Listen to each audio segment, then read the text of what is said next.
सो इस सीरीज़ के अंदर हम लोग बेसिकली डिस्कस करेंगे कि एज़ एन वेब डेवलपर हमें बेसिकली जो चैलेंजेस आती हैं, छोटी-छोटी क्यूरीज़ आती हैं, किस तरह से हमने उसको ओवरकम करना है और बेसिकली क्या चीज़ें हम लोग चेक कर सकते हैं इंस्टेंटली, टूल्स और टेक्नोलॉजी को यूज़ करते हुए ओवरऑल।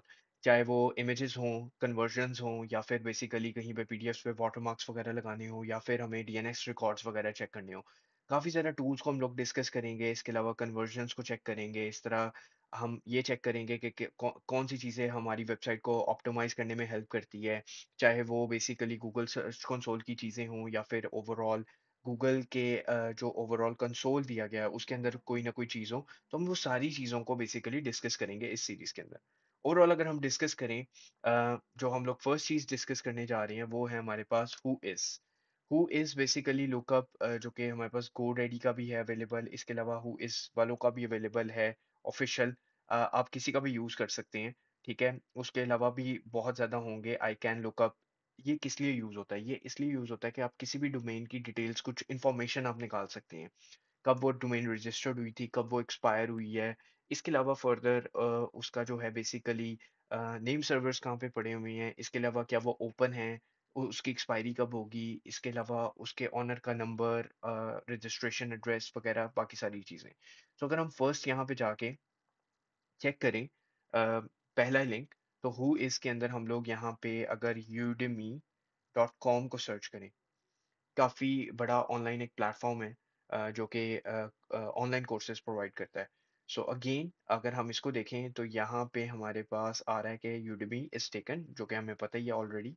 बट यहाँ पे अगर आप देखें रजिस्टर्ड वो कब हुई थी, ठीक है, 2009 के अंदर। एक्सपायरी कब होगी उसकी, 2025 के अंदर, ठीक है। अपडेट कब उसको हुई थी, यानी कि दोबारा परचेज कब हुई थी, 2023।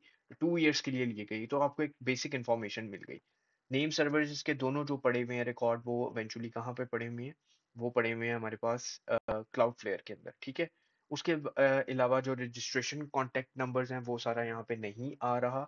और इसके अलावा बस दैट्स इट। यहाँ पे जो बेसिक इंफॉर्मेशन है वो यही है। ये कुछ RDAP रिकॉर्ड्स हैं रजिस्ट्रेशन के। तो कुछ वेबसाइट्स के जो रजिस्ट्रेशन नंबर होंगे या बाकी सारी चीज़ें होंगी वो आएंगी, कुछ की नहीं आएंगी, डिपेंड करता है आपने दिए हुए हैं या नहीं दिए हुए हैं इवेंचुअली।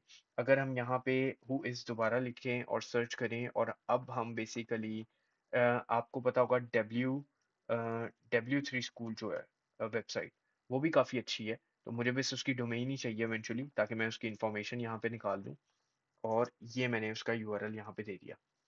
तो अगर हम इस वेबसाइट का भी देखें तो इवेंचुअली हमें हमें ये पता चलेगा कि कहाँ पे होस्टेड है अगेन, कहाँ कहाँ पे ये रजिस्ट्रेशन हुई थी और बाकी सारी चीज़ें। तो यहाँ पे देखें, 2023 के लिए ये एक्सपायर अपडेटेड हुई है दोबारा। 2000 के अंदर ये for the first time purchase हुई थी, 2026 के अंदर ये एक्सपायर होगी, ठीक है। इसके अलावा डोमेन स्टेटस जो है क्लाइंट डिलीटेड प्रोहिबिटेड। सो क्लाइंट ट्रांसफर प्रोहिबिटेड, ये जो डिटेल्स है उसने वो अपडेट की हुई है डोमेन के लिए कि ट्रांसफर और ये सारी चीज़ें आप नहीं कर सकते उसके साथ। इवेंचुअली नेम सर्वर्स देखें तो ये सारे AWS के रिकॉर्ड्स हैं। यहाँ पे अगर देखें AWS DNS रिकॉर्ड्स आ रहे हैं। तो यहाँ पे जो नेम सर्वर्स उन्होंने 4 यूज़ किए हुए हैं, वो डीएनएस रिकॉर्ड्स जो उसके लिए दिए हुए हैं वो AWS पे है। सो काइंडा हमें एक इन्फॉर्मेशन मिल जाती है कि पहली वाली जो बेसिकली जो यूज़ कर रही थी डीएनएस रिकॉर्ड्स, वो कहाँ पे मैनेज कर रहे हैं, वो क्लाउडफ्लेयर पे मैनेज कर रहे हैं। और ये वाले जो नेम सर्वर्स हैं ये बेसिकली AWS पे मैनेज हो रहे हैं। ऑर्गेनाइजेशन की कुछ इन्फॉर्मेशन आ जाती है, टेलीफोन नंबर, इसके अलावा मेलिंग एड्रेस कुछ आ रहा है, ठीक है। और यहाँ पे बेसिकली नेम आ रहा है on behalf of W3 school server के ऊपर। और इसके अलावा यहाँ पे हमारे पास एड्रेसेस देखने को मिल जाते हैं, नंबर्स अगेन देखने को मिल जाते हैं। इसके अलावा एक अ, यहाँ पे जो सपोर्ट यूज़ हो रही है वो अगेन उसकी हो रही है trustandSafety@support.aws.com, क्योंकि रजिस्ट्रार इस डोमेन का कौन है, बेसिकली डोमेन बाय कहाँ से हुई हुई है, तो अमेजोन रजिस्ट्रार से हुई हुई है, ठीक है। तो यहाँ पे देखिए हमें पर्टिकुलर डिसेंट अमाउंट ऑफ एक इन्फॉर्मेशन मिल गई एक डोमेन की कि वो कहाँ से परचेज हुई है। इसी तरह आप अपनी डोमेन्स को भी देख सकते हैं। मैंने 2 का टेस्ट किया, आप इवेंचुअली मुझे कमेंट बॉक्स में बताइएगा कि आपने किसका टेस्ट किया। Thank you for watching this video.